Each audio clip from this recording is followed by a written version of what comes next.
Veamos por ejemplo esta propiedad.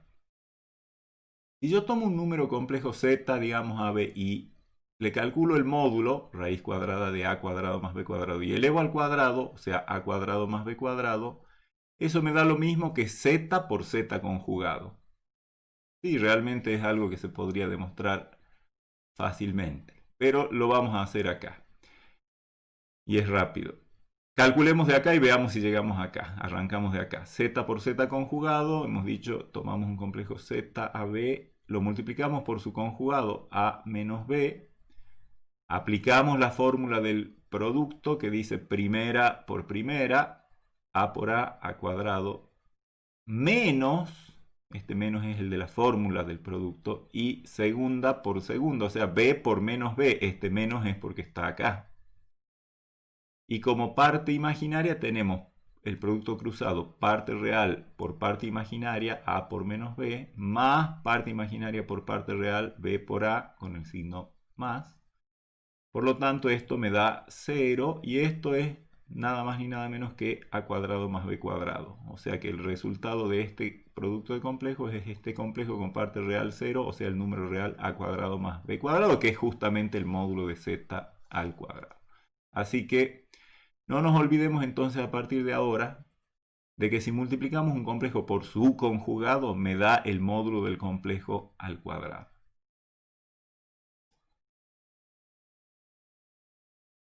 Y fíjense que esta propiedad me va a permitir demostrar fácilmente esta propiedad, el hecho de que el módulo es distributivo respecto del producto.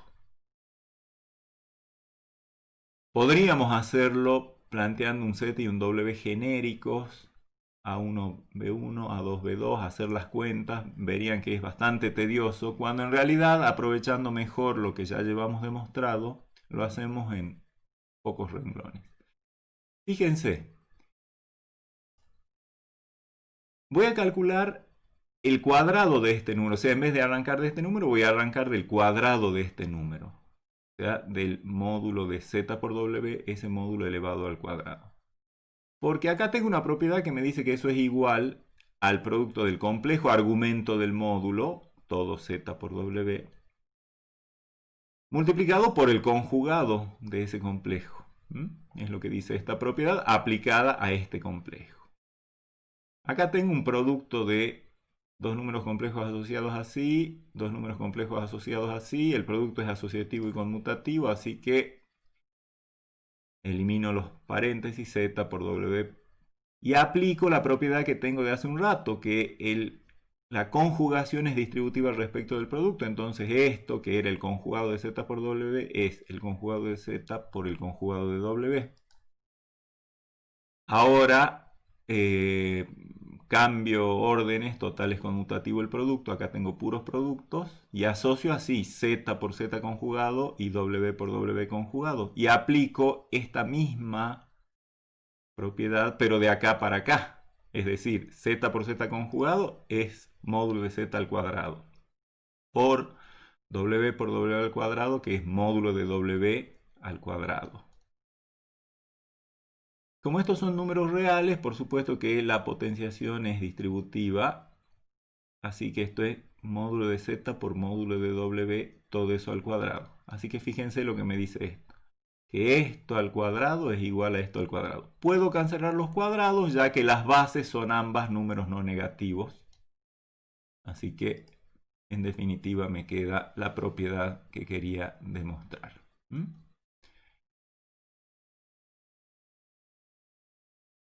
Y podemos demostrar entonces que el módulo del inverso es igual al inverso del módulo de z. El módulo del inverso de z es igual al inverso del módulo de z, o sea que es como que el menos 1 este puede salir afuera. Recuerden, esto es el inverso de un complejo z, del complejo z.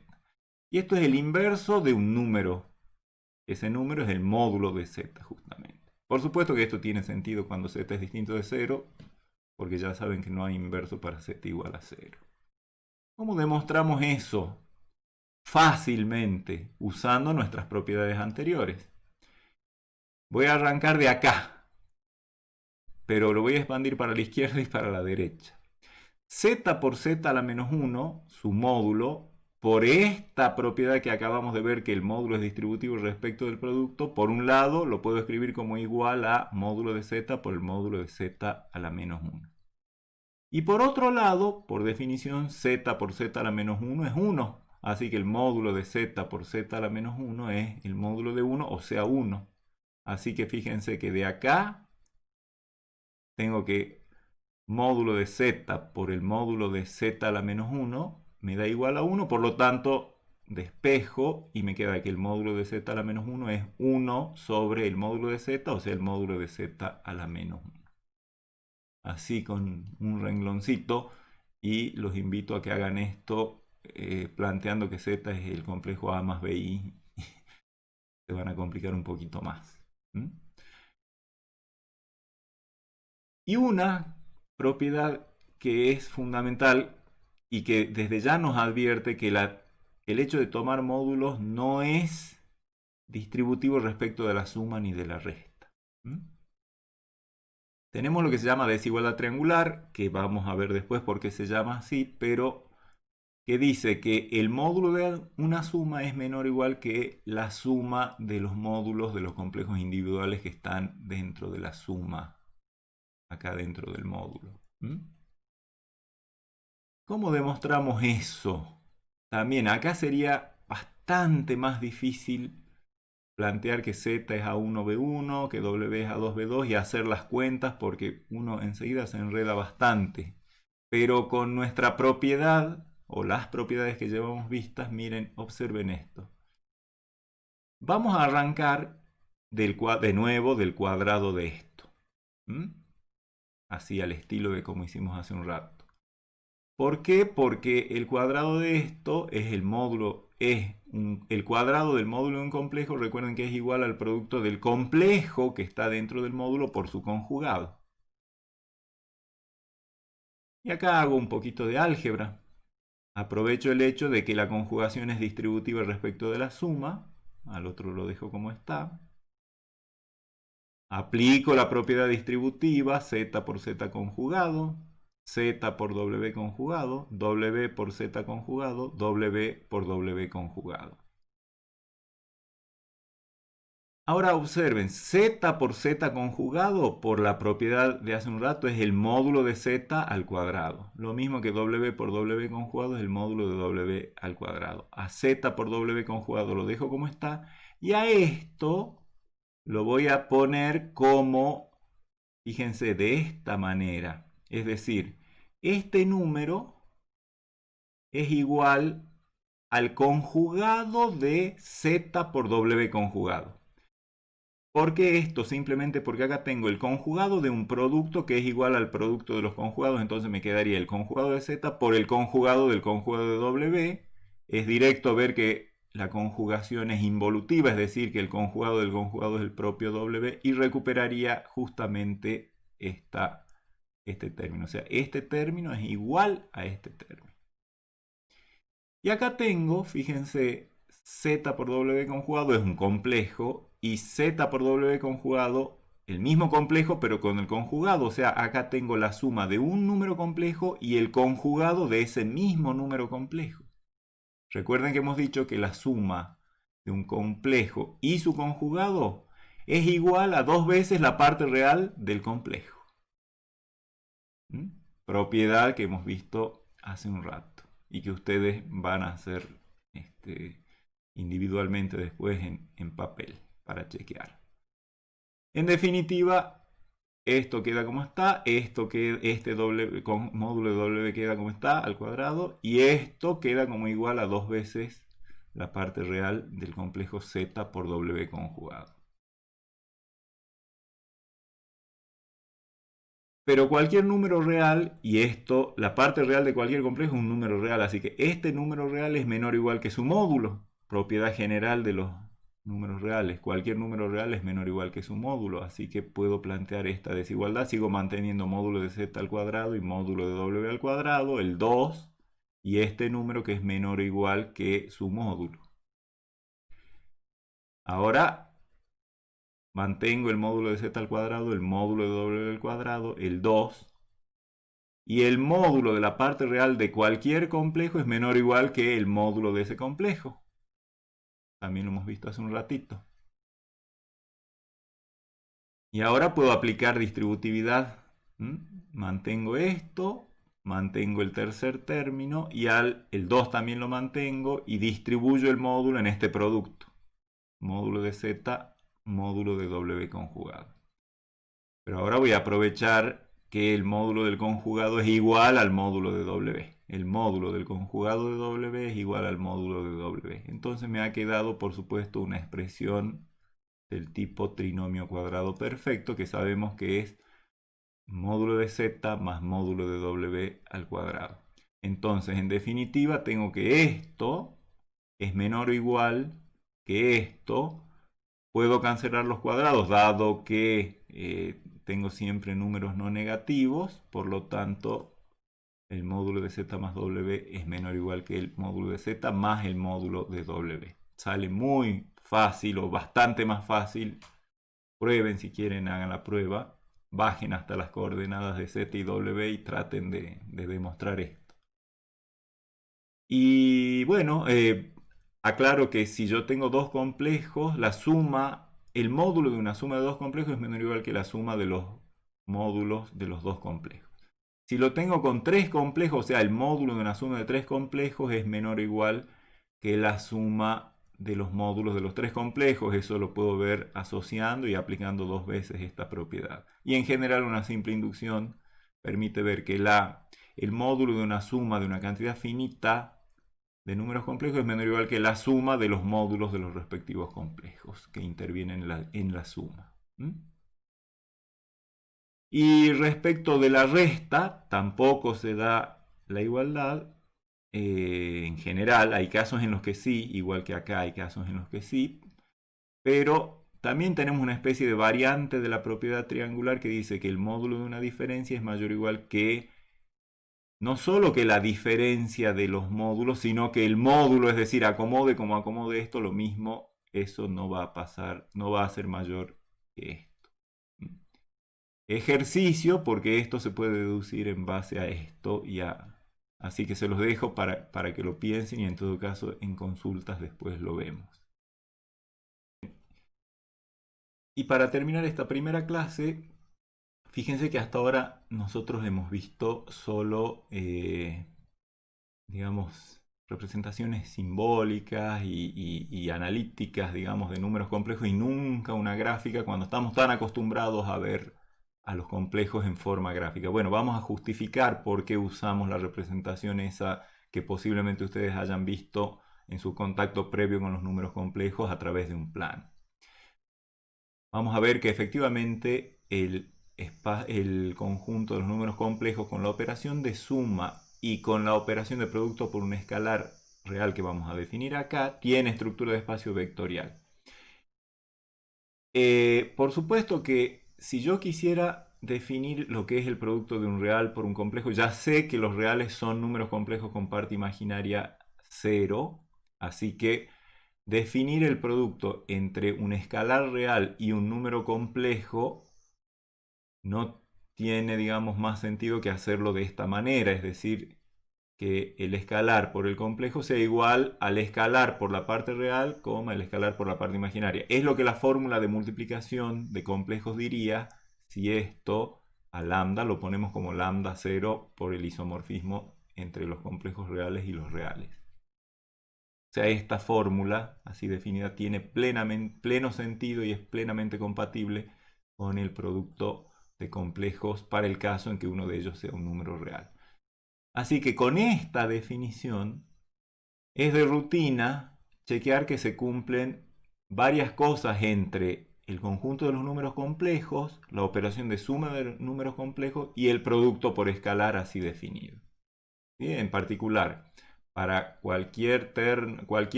conjunto de tres complejos que yo agarre y parejita de números reales que yo seleccione, se cumplen estos axiomas que son que la suma es asociativa, que es conmutativa, que hay un elemento neutro, que cada elemento tiene su inverso, bueno, propiedades todas que ya hemos visto, Y con respecto a esta nueva, entre comillas, operación, no es tan nueva porque en definitiva sabemos que esto se corresponde con la multiplicación de complejos y por lo tanto estos son casos particulares de multiplicaciones de complejos. Ya sabemos que es distributiva, sabemos que es distributiva así también, sabemos que es asociativa y sabemos que el 1, el neutro del producto, por supuesto el escalar 1 es el neutro del producto, así que 1, 0 por Z1 me da Z1. Por lo tanto,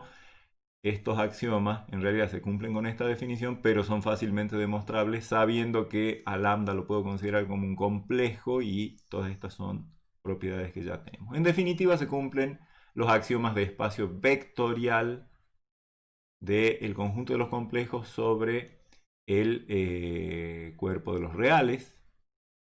Así que me pregunto de qué dimensión será. Bueno, primero, puedo decir que es isomorfo a R2 simplemente por lo que ya sospechábamos. Si los complejos son pares ordenados, dijimos al principio que pareciera que C es otro nombre para R2. Bueno, en este sentido sí. O sea, C como espacio vectorial es isomorfo al espacio vectorial R2. La suma de hecho es la misma y el producto por escalar sabemos. Entonces, ¿de qué dimensión será? Justamente el isomorfismo es el que manda, por supuesto, a un complejo AB o A más BI al punto del plano, al punto de R2 AB. Así que es de dimensión 2, o sea, dado que hay isomorfismo, esto es un espacio vectorial de dimensión 2, por lo tanto esto es un espacio vectorial de dimensión 2 y por lo tanto quiere decir que una buena representación geométrica es a través de un plano. Cuando representemos a R2, como siempre vamos a seguir usando típicamente los ejes X, Y. Pero cuando representemos al plano complejo como el plano cartesiano, a los ejes les vamos a llamar al horizontal eje real, al vertical eje imaginario, por razones de que un complejo AB, que hemos dicho que se corresponde con el punto del plano AB, si yo tengo un complejo Z igual a A más BI o AB, por supuesto que la representación entonces es el punto de coordenadas AB como si fuera un punto de R2. Pero esto se llama eje real porque sobre él se representan las componentes reales y el eje imaginario sobre él se representa las partes imaginarias. También, digamos, dado que es un espacio vectorial el conjunto de los números complejos, una buena representación de un número complejo es un vector. Ese vector arranca en el origen y llega hasta el punto de coordenadas AB. Ese vector tiene, como todos los vectores, una longitud, una dirección, un sentido y convención. Vamos a representar en realidad a un número complejo, ya sea por este vector o por cualquier otro vector idéntico a este, pero trasladado. Por ejemplo, si eligiera este punto de origen y este punto de destino, basta que sean paralelos, que tengan la misma dirección y sentido y la misma magnitud, o sea, la misma longitud, vamos a convenir que representan el mismo número complejo. Eso va a ser útil y eso quiere decir que los vamos a ver a los complejos como vectores libres, es decir, aquellos en los que no importa el punto de aplicación. Cualquier complejo, cualquier flecha desde un punto x1 y 1 hasta un punto x2 y 2, cuya diferencia de coordenadas horizontales sea A y cuya diferencia de coordenadas verticales sea B, va a representar al mismo número complejo. La representación geométrica nos facilita imaginarnos un montón de operaciones, como por ejemplo la suma de dos números complejos se hace con la ley del paralelogramo o la regla de dibujar un vector a continuación del otro de los que intervienen en la suma. O sea, Si yo tengo dos números complejos Z1 y Z2, dibujo una copia de Z2 en el extremo de Z1 y el vector resultante que va desde el inicio de Z1 hasta el final de esa copia de Z2, ese es el complejo Z1 más Z2. Es fácil ver por qué esto ocurre. Supongan que Z1 es A1B1, o sea que esta coordenada sería A1 y esta coordenada sería B1. Y para Z2, que sea A2B2, esta proyección horizontal es A2 y esta proyección vertical es B2. Así que acá tengo A1 más A2, por lo tanto, este punto tiene coordenada A1 más A2. Y lo mismo con la coordenada vertical B1 más B2. Así que la suma de números complejos en forma geométrica es absolutamente fácil. Necesitamos transportador, dos escuadras para trazar paralelo y demás. Me gusta más un equivalente de esto, que es el dado por la regla del paralelogramo. Yo tengo los dos complejos Z1 y Z2. Entonces por el extremo de Z1 trazo una copia del vector Z2, por el extremo de Z2 trazo una copia del vector Z1, queda formado el paralelogramo. La diagonal que va desde el punto de concurrencia de Z1 y Z2 hasta el extremo opuesto de ese paralelogramo, esa es la suma. Lo bueno es que acá este paralelogramo también tiene otra diagonal y esa diagonal representa otra operación entre Z1 y Z2. ¿Cuál les parece que puede ser? Si quieren ponen pausa y piensan, se los digo ahora. Representa la diagonal, la puedo trazar como un complejo desde acá hasta acá o un vector desde acá hasta acá. Si hago el vector desde acá hasta acá, eso representa Z1 menos Z2. O sea, dados dos complejos Z1 y Z2, la diferencia Z1 menos Z2, y a los dos los dibujo concurrentemente, por ejemplo en el 0, la resta entre Z1 y Z2 es el vector que va desde el extremo de Z2 hasta el extremo de Z1.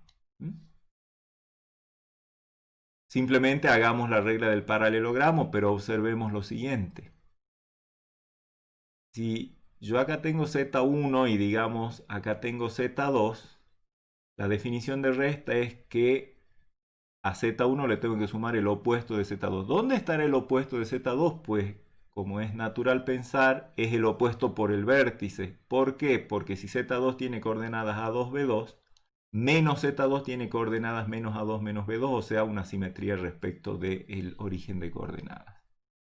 Y ahora cuando aplique la regla del paralelogramo, voy a tener, trazo los vectores como decimos que hay que hacerlo para la suma, y trazo desde el vector, desde el origen en este caso, hasta el otro extremo del paralelogramo y me queda, eso es el resultado de la suma de Z1 más menos Z2, que por construcción geométrica ven que es, y lo traslado es como tener este vector de acá.